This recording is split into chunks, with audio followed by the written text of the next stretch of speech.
last night. We were singing in the jungle the new songs, for this is the time of new talk, rememberest thou? Truly, truly. And as soon as the songs were sung, Grey Brother went on earnestly, I followed thy trail. I ran from all the others and followed hot foot. But, O little brother, what hast thou done eating and sleeping with the man-pack? If he had come when I called, this had never been, said Mowgli, running much faster. And now what is to be? Said Grey Brother. Mowgli was going to answer when a girl in a white cloth came down some path that led from the outskirts of the village. Grey Brother dropped out of sight at once, and Mowgli backed noiselessly into a field of high-springing crops. He could almost have touched her with his hand when the warm green stalks closed before his face, and he disappeared like a ghost. The girl screamed, for she thought she had seen a spirit, and then she gave a deep sigh. Mowgli parted the stalks with his hands and watched her till she was out of sight. And now I do not know, he said, sighing in his turn. Why did ye not come when I called? We follow thee, Grey Brother mumbled, looking at Mowgli's heel.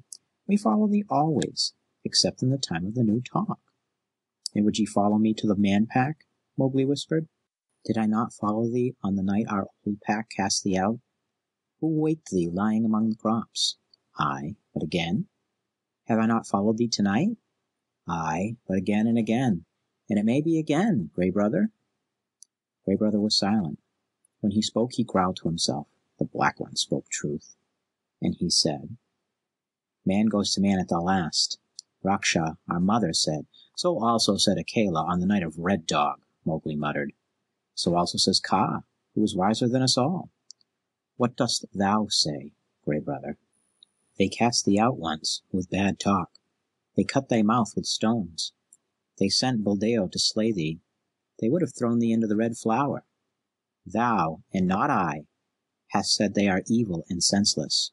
Thou, and not I follow my own people, didst let in the jungle upon them.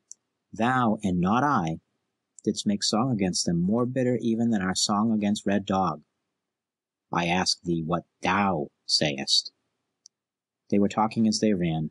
Grey Brother cantered on a while without replying, and then he said, between bound and bound as it were, Man-cub, master of the jungle, son of Raksha, lair brother to me, though I forget for a little while in the spring, thy trail is my trail, thy lair is my lair, thy kill is my kill, and thy death fight is my death fight.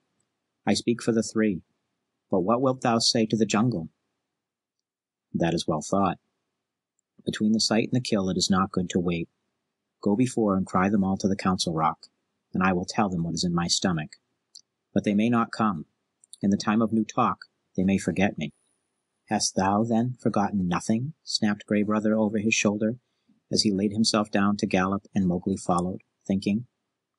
At any other season the news would have called all the jungle together with bristling necks, but now they were busy hunting and fighting and killing and singing. From one to another Grey Brother ran, crying, The master of the jungle goes back to man. Come to the council rock. And the happy, eager people only answered, He will return in the summer heats. The rain will drive him to lair. Run and sing with us, Grey Brother. But the master of the jungle goes back to man, Grey Brother would repeat. Yoa? Is the time of new talk any less sweet for that? They would reply. So when Mowgli, heavy-hearted, came up through the well-remembered rocks to the place where he had been brought into the council, he found only the four, Baloo, who was nearly blind with age, and the heavy, cold-blooded Kaa coiled around Akela's empty seat. Thy trail ends here, then, manling, said Kaa, as Mowgli threw himself down, his face in his hands. Cry thy cry. We be of one blood, thou and I, man and snake together. Why did I not die under Red Dog? The boy moaned. My strength is gone from me, and it is not any poison. By night and by day I hear a double step upon my trail. When I turn my head, it is as though one had hidden himself from me that instant. I go to look behind the trees, and he is not there. I call, and none cry again. But it is as though one listened and kept back the answer. I lie down, but I do not rest. I run the spring running, but I am not made still. I bathe, but I am not made cool. The kill sickens me, but I have no heart to fight except I kill.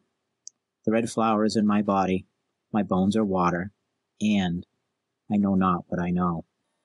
What need of talk? said Baloo slowly, turning his head to where Mowgli lay. Akela by the river said it, that Mowgli should drive Mowgli back to the Man-Pack. I said it, but who listens now to Baloo? Bagheera, where is Bagheera this night? He knows also. It is the law. When we met at Cold Lairs, Manling, I knew it, said Kaa, turning a little in his mighty coils. Man goes to man at the last, though the jungle does not cast him out.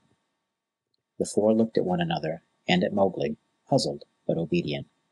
The jungle does not cast me out, then? Mowgli stammered.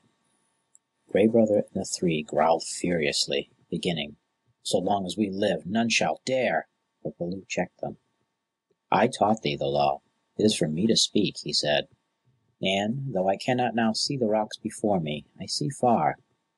Little Frog, take thine own trail. Make thy lair with thine own blood and pack and people. But when there is need of foot or tooth or eye, or a word carried swiftly by night, remember, Master of the Jungle is thine to call. The Middle Jungle is thine also, said Kaa. I speak for no small people. Hai my brothers, cried Mowgli, throwing up his arms with a sob. I know not what I know. I would not go, but I am drawn with both feet. How shall I leave these nights? Nay, look up, little brother, Baloo repeated. There is no shame in this hunting. When the honey is eaten, we leave the empty hive. Having cast the skin, said Kaa, we may not creep into it afresh. It is the law. Listen, dearest of all to me, said Baloo. There is neither word nor will here to hold thee back. Look up. Who may question the Master of the Jungle? I saw thee playing among the white pebbles yonder when thou wast a little frog, and Bagheera, that bought thee for the price of a young bull newly killed, saw thee also. Of that looking over we two only remain, for Raksha, thy lair-mother, is dead with thy lair-father. The old wolf-pack is long since dead. Thou knowest whither Shere Khan went, and Akela died among the dholes, where, but for thy wisdom and strength, the second Seeonee pack would also have died. There remains nothing but old bones.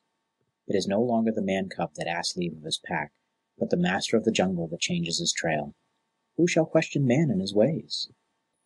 But Bagheera and the bull that bought me, said Mowgli, I would not. His words were cut short by a roar and a crash in the thicket below, and Bagheera, light, strong, and terrible as always, stood before him. Therefore, he said, stretching out a dripping right paw, I did not come. It was a long hunt, but he lies dead in the bushes now, a bull in his second year, the bull that frees thee, little brother. All debts are paid now. For the rest, my word is Baloo's word. He licked Mowgli's foot. Remember, Bagheera loved thee, he cried, and bounded away. At the foot of the hill he cried again, long and loud. Good hunting on a new trail, Master of the Jungle. Remember, Bagheera loved thee. Thou hast heard, said Baloo. There is no more. Go now. But first come to me, O wise little frog. Come to me. It is hard to cast the skin, said Kaa, as Mowgli sobbed and sobbed, with his head on the blind bear's side and his arms round his neck, while Baloo tried feebly to lick his feet. The stars are thin, said Gray Brother, snuffing at the dawn wind. Where shall we lair today? From now on, we follow new trails. And this is the last of the Mowgli stories. End of section 25. Read by Matthew J. Almeida, mjadesignsonline.com.